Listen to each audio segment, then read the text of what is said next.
Beaucoup d'encombrements sur les routes de France, mais dans l'ensemble, la journée a été moins catastrophique que prévu. Invité de ce journal, Michel Delebarre, ministre de l'Équipement et des Transports. Lech Walesa conseille au général Jaruzelski de se retirer. Il estime qu'un autre dirigeant moins impliqué dans la période de la loi martiale a de meilleures chances d'être élu président de la Pologne.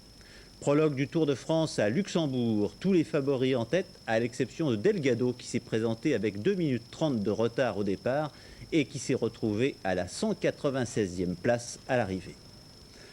Mesdames, Messieurs, bonsoir. C'est par une image exceptionnelle, émouvante, que nous avons décidé de commencer ce journal. Quel futur père ou quelle future mère, au cours des dernières années, n'a-t-il pas ou n'a-t-elle pas été bouleversé en découvrant, grâce à l'échographie, les premières images de son enfant à naître?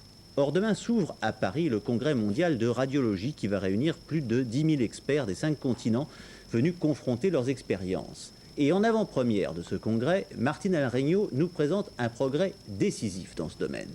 Désormais, le médecin et les futurs parents pourront voir le fœtus, l'enfant à naître, en 3 dimensions. Regardez, c'est extraordinaire. Voici l'image reconstituée en 3 dimensions d'un fœtus humain normal de 12 semaines vivant dans le ventre de sa mère. C'est une première. Jusqu'à présent, la surveillance de la grossesse et la détection des anomalies importantes se fait par échographie en 2 dimensions. Aujourd'hui, médecins et informaticiens veulent aller plus loin. Par analyse numérique des données de l'échographie classique, ils tentent de reconstituer dans les moindres détails et sous tous les angles le fœtus en développement. Au stade du fœtus de 12 semaines, nous pourrons, comme celui-ci, nous pourrons certainement voir plus d'anomalies morphologiques que nous en voyons actuellement. L'acquisition de ces images dure 15 secondes.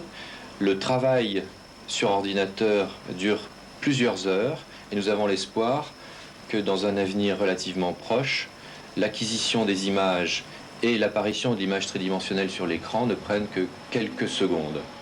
Ceci a nécessité 2 ans de recherche et ce n'est qu'un début. Cette image en 3 dimensions est unique et il y a donc encore beaucoup à explorer pour que la technique puisse entrer en routine dans les cabinets médicaux. Il faudra faire des milliers d'autres images à d'autres stades de la grossesse pour pouvoir reconstituer le fœtus et toutes les pathologies possibles et obtenir des examens qui ne soient ni plus longs ni plus coûteux qu'aujourd'hui. Il faudra sans doute compter 4 à 5 ans pour que de nombreuses mères puissent partager l'étonnement de celle-ci, dont le bébé aujourd'hui âgé de quelques mois avait servi de modèle fœtal. Je m'attendais pas à cela, hein.